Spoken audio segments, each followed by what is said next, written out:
Hello friends, welcome to my channel plants bonsai and nature with all में। और firstly I want to request you all of you कि please subscribe plants bonsai and nature with all.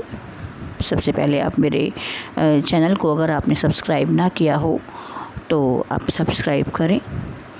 और चलिए तो फिर आज के video में हम बात करते हैं हाइड्रोपोनिक्स की।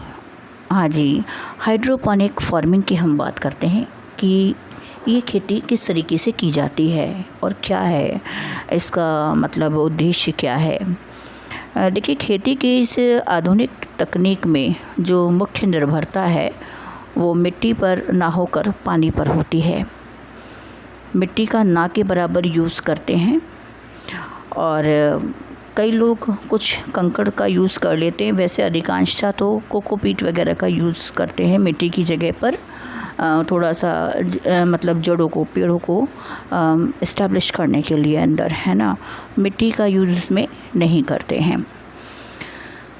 एक तरीके से ये हम कह सकते हैं कि जो हाइड्रोपोनिक्स है वो मिट्टी को छोड़ने का तरीका है फार्मिंग के क्षेत्र में। अगर हम कहें तो ये गलत नहीं होगा कि अगर जैसा कि आप जानते हैं all over the world population काफ़ी बढ़ती जा रही है, अनाज उगाने की जगह कम होती जा रही है, इसलिए ऐसी टेक्निक की ज़रूरत है जिसके द्वारा कम जगह में ज़्यादा पैदा हो सके और ज़्यादा मिट्टी पर निर्भरता ना रहे, है ना।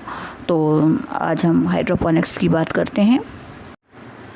हाइड्रोपोनिक्स में अगर हम 3 या 4 फीट तक का प्लांट हम उगाना चाह रहे हैं तो कम से कम 25 से 30 इंच का स्पेस हमें बीच में देना होगा। और इस खेती को आप अपने घर पर या छत पर कर सकते हैं, जिस कारण अब लोग इसकी तरफ ज़्यादा आकर्षित हो रहे हैं। मतलब बड़ी लैंड की आवश्यकता नहीं है, खेतों की आवश्यकता नहीं है इसकी फार्मिंग के लिए। छत पर भी आप हाइड्रोपोनिक्स के द्वारा आप खेती कर सकते हैं। अब बात ये है कि इसको हम कैसे करें। तो देखिए, जो हाइड्रोपोनिक्स खेती है उसके लिए हाइड्रोपोनिक सेट बनवाना पड़ता है, जो कि महंगा नहीं होता है इतना, है ना। ना ही इसके लिए हमें ज़्यादा जगह चाहिए होती है। मार्केट में पीवीसी पाइप मिल जाते हैं, तो हम पीवीसी पाइप और एक पानी के पंप की सहायता से हाइड्रोपोनिक फार्म हम तैयार कर सकते हैं। पीवीसी पाइप स्ट्रक्चर हम घर पर भी बनवा सकते हैं और मार्केट में भी ये उपलब्ध होता है, जैसे कि इंडिया मार्ट वगैरह में ये आपको मिल जाएगा जो इसका स्ट्रक्चर होता है पीवीसी पाइप का for hydroponic farming. In pipes में होता क्या है, जगह जगह छेद होते हैं जिनमें प्लांट्स उगाए जाते हैं। अगर ये जो छेद हैं, होल हैं, थोड़ा सा ऊपर को उठे हुए होते हैं तो और ज़्यादा अच्छा होता है।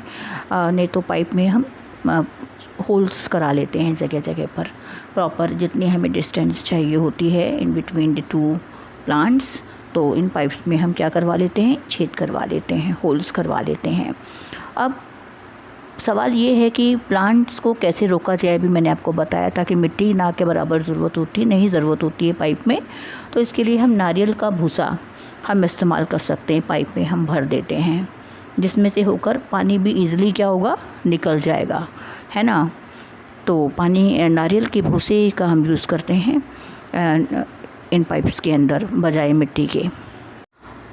तो चलिए जनाब, आपने पीवीसी पाइप तैयार कर लिया और उसमें नारियल का बुरादा भी थोड़ा थोड़ा हमने पाइप्स में भर दिया, क्योंकि देखिए हमें जड़ों को अंदर इस्टेब्लिश करने के लिए कुछ तो माध्यम चाहिए पाइप के अंदर, तो वो बुरादा का हमने यूज़ किया। अब सवाल ये होता है कि आप कौन से प्लांट की खेती करनी है। आपको ये डिसाइड करने के बाद आपको उसके अनुकूल पोषक तत्वों, न्यूट्रिशनल जो रिक्वायरमेंट है उनकी व्यवस्था करनी है, क्योंकि एक स्वस्थ पौधे को भरपूर मैग्नीशियम भी, फास्फोरस, कैल्शियम और भी बहुत से न्यूट्रिएंट्स की आवश्यकता होती है। तो इन सब की आपको प्रॉपर जानकारी होनी चाहिए, है ना। हाइड्रोपोनिक्स पूरी तरीके से पानी पर निर्भर है, लेकिन बहुत कम पानी में भी काम हो जाता है, क्योंकि ये सिस्टम में पानी देने का ये नियम होता है कि जो पौधे की जो जड़ है वो हमेशा गीली रहे और तना क्या रहे, सूखा रहना चाहिए। सिर्फ जो जड़ें होती हैं, रूट्स, वो अंदर पानी में भीगी रहनी चाहिए। स्टेम भीगा हुआ नहीं रहता। आप देख रहे हैं वीडियो में कि जो स्टेम है वो होल से बाहर है और जो रूट्स हैं वो पाइप के, पीवीसी पाइप के अंदर हैं। तो ज़रूरत से ज़्यादा पानी भी नहीं, हमें प्रॉपर मतलब इसकी हमें देखभाल, प्रॉपर चेकिंग करना होता है डेली। इसको हम देख रेख में काम करेंगे कि हम ज़रूरत से ज़्यादा पानी तो पाइप में निरंतर बहता रहेगा, मतलब पंप की सहायता से पानी क्या होगा, इनमें बहता रहेगा। तो जड़ें जो हैं वो पानी के अंदर होंगी।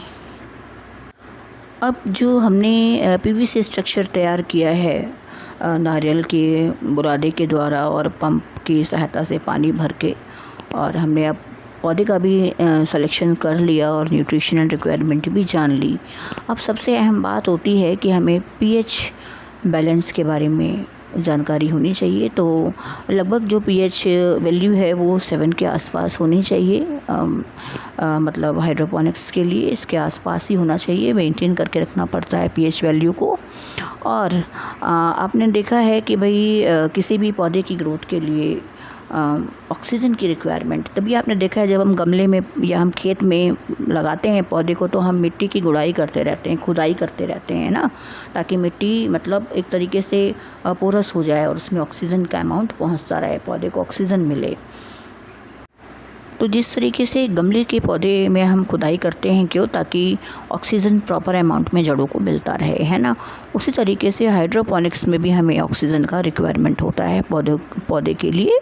तो वो कैसे, हम ऑक्सीजन पंप की सहायता से हम हाइड्रोपोनिक्स में पंप की सहायता से हम ऑक्सीजन प्रोवाइड कराते हैं पौधों को हाइड्रोपोनिक्स फार्मिंग के अंतर्गत।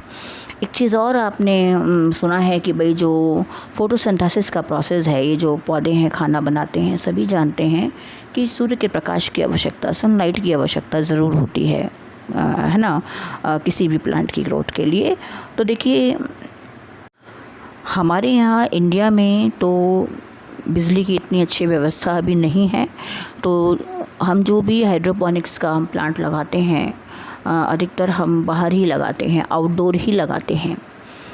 लेकिन जो अगर आप बाहर जाके देखें विदेशों में जो हाइड्रोपोनिक्स के माध्यम से फार्मिंग हो रही है, तो उसके लिए वो मतलब लाइट की व्यवस्था एलईडी के माध्यम से या हाई प्रेशर सोडियम के माध्यम से भी वो लोग करते हैं, लेकिन काफ़ी कॉस्टली पड़ता है ये। तो इंडिया में तो ये आउटडोर ही होता है और पॉली हाउस की हम हेल्प लेते हैं एक उचित मतलब जलवायु क्रिएट करने के लिए, टेम्परेचर क्रिएट करने के लिए। इसके लिए जो टेम्परेचर है वो 25 से 35-40 डिग्री सेंटीग्रेड, 35 डिग्री सेंटीग्रेड के लगभग होना चाहिए।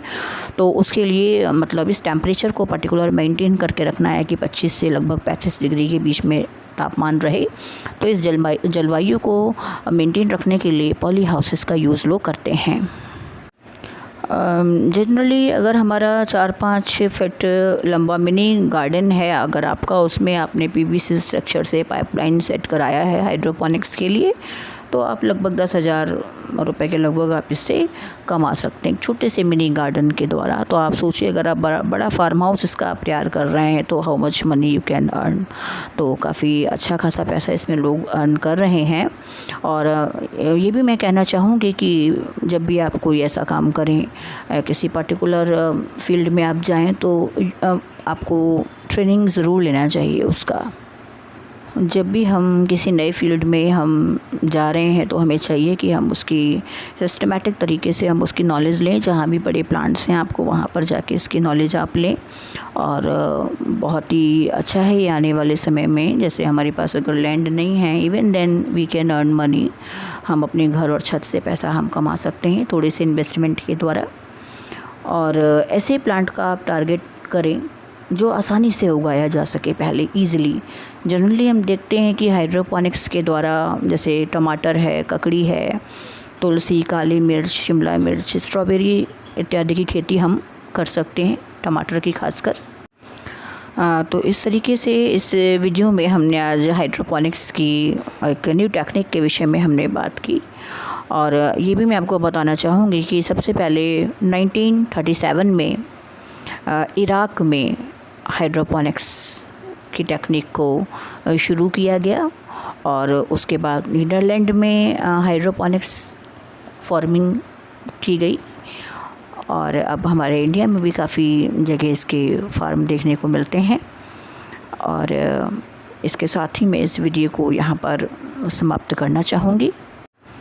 वीडियो की लास्ट में मैं फिर से एक बार रिक्वेस्ट करना चाहूँगी आप सभी से कि आप मेरे channel plants bonsai and nature with all को सब्सक्राइब करें और आप लाइक करें, और मैं चाहती हूँ ज़्यादा से ज़्यादा इसको आप शेयर करें। आने वाले समय में मैं और भी इसी तरीके की न्यू टेक्निक्स की वीडियोस को मैं डालती रहूँगी। Thank you so much.